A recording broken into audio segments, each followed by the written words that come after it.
Micro finance segment में कर्ज डूबने की रफ्तार लगभग दोगुनी हो गई है। वित्त वर्ष 2024-25 के अंत में माइक्रो फाइनेंस सेक्टर में ग्रॉस एनपीए बढ़कर 16% हो गए। यानी कि अगर 100 रुपए का कर्ज माइक्रो फाइनेंस संस्थाएं देती हैं तो उसमें 16 रुपए डूब जाते हैं, लोग कर्ज वापस नहीं देते हैं। 2024 के अंत में ये 8.8% था। कुल 3.81 लाख करोड़ रुपए के कर्ज पोर्टफोलियो में से 61,000 करोड़ रुपए से ज़्यादा का कर्ज फंस चुका है। इस सेगमेंट में सबसे ज़्यादा कर्ज माइक्रो फाइनेंस संस्थानों ने दिया हुआ है। सर, क्या बता रहे हैं आंकड़े? इन आंकड़ों को कैसे समझा जाए? दो बेहद महत्वपूर्ण तथ्य निकल कर आए इस रिपोर्ट से, आंकड़े जो हमारे पास आए और चौंकाने वाले भारतीय बैंकिंग परिस्थिति में है।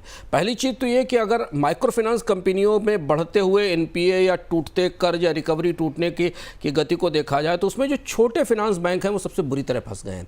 छोटे फाइनेंस बैंक माइक्रो फाइनेंस एजेंसियों को पैसा देते हैं और उसके आगे वो लोगों को पैसा बांटते हैं। आपको पता है, दोहराते हैं कि माइक्रो फाइनेंस एक ऐसी व्यवस्था है जिसमें ऐसे लोगों को जिनकी कोई क्रेडिट रेटिंग नहीं होती, प्रोफाइल नहीं होती, गिरवी रखने के लिए उनके पास कोई एसेट नहीं होती, कोई टेंजिबल बेस नहीं होता, उन्हें छोटे छोटे कर्ज दिए जाते हैं जिन पर ब्याज दरें खासी ऊंची होती हैं। यही माइक्रो फाइनेंस का मॉडल है। पिछले 1 साल से 1.5 साल से, कोविड के बाद से अगर आप देखें तो माइक्रो फाइनेंस इंडस्ट्री पर दबाव बना हुआ है। पर ये जो ताज़ा आंकड़ा है चौंकाने वाला है। ओवरऑल इंडस्ट्री में करीब 16% के एनपीए हैं, जबकि स्मॉल फाइनेंस बैंक्स में 22% के एनपीए हैं। यानी छोटे फाइनेंस बैंक्स ने जो पैसा दे रखा है उसमें 22% पैसा फंस गया है, डूबने का खतरा है। बैंकों के एनपीए भी माइक्रो फाइनेंस कंपनियों पर 17.5% के आसपास है। बैंक इतना पैसा क्यों देते हैं माइक्रो फाइनेंस कंपनियों को? क्योंकि मार्जिन बेहतर होता है। कर्ज के बाद जब उपभोक्ता को या किसी को कर्ज दिया जाता तो उसकी ब्याज दर बेहद ऊंची होती है और इसलिए मार्जिन बेहतर होते हैं। एनबीएफसी करीब 12% के एनपीए पर बैठे हैं। एनबीएफसी एमएफआई करीब 12% के एनपीए पर बैठे हैं। दूसरी जो सबसे बड़ी खबर और सबसे ज़रूरी बात है, जो भारत के माइक्रो फाइनेंस मॉडल में दरारें बता रही है और भारत का पूरा माइक्रो फाइनेंस मॉडल लड़खड़ाकर हिल रहा है, ये इन जानकारियों से पता चलता है। माइक्रो फाइनेंस कंपनियां दरअसल ज्वाइंट लायबिलिटी बनाकर कर्ज देती हैं, जिसमें स्व सहायता समूह होते हैं, सेल्फ हेल्प ग्रुप होते हैं, महिलाओं का, पुरुषों का एक समूह होता है जिसमें सबकी सामूहिक जिम्मेदारी होती है कि इस कर्ज को चुकाया जाए और इसी आधार पर माइक्रो फाइनेंस की व्यवस्था की जाती।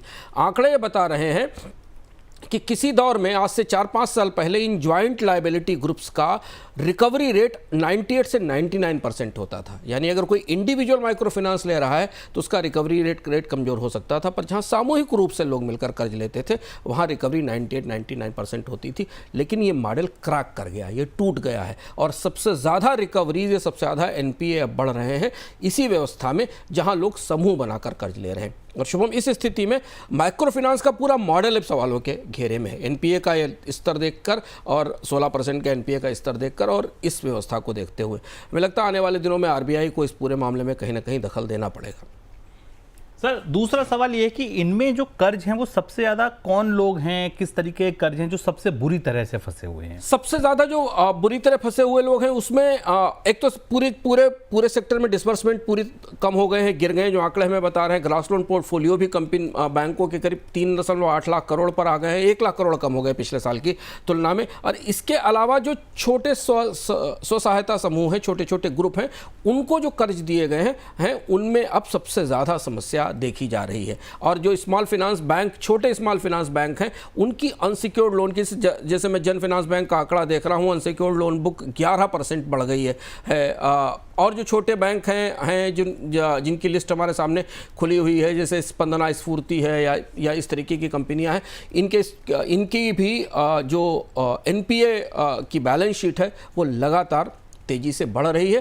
क्योंकि एक तो ब्याज दरें बढ़ी, एक पूरा दौर था ब्याज दरों में भी कमी शुरू हुई, उसके कारण कर्ज ऊंचे हुए, और दूसरा ये कि रिकवरी रेट टूटना शुरू हुआ। कहीं ना कहीं ये भारतीय अर्थव्यवस्था में ज़मीनी स्तर पर मांग घटने का, कारोबारों में अच्छी वायबिलिटी ना होने का भी संकेत है, क्योंकि आमतौर पर माइक्रो फाइनेंस के कर्ज उन छोटे छोटे कारोबारों को चलाने के लिए दिए जाते हैं।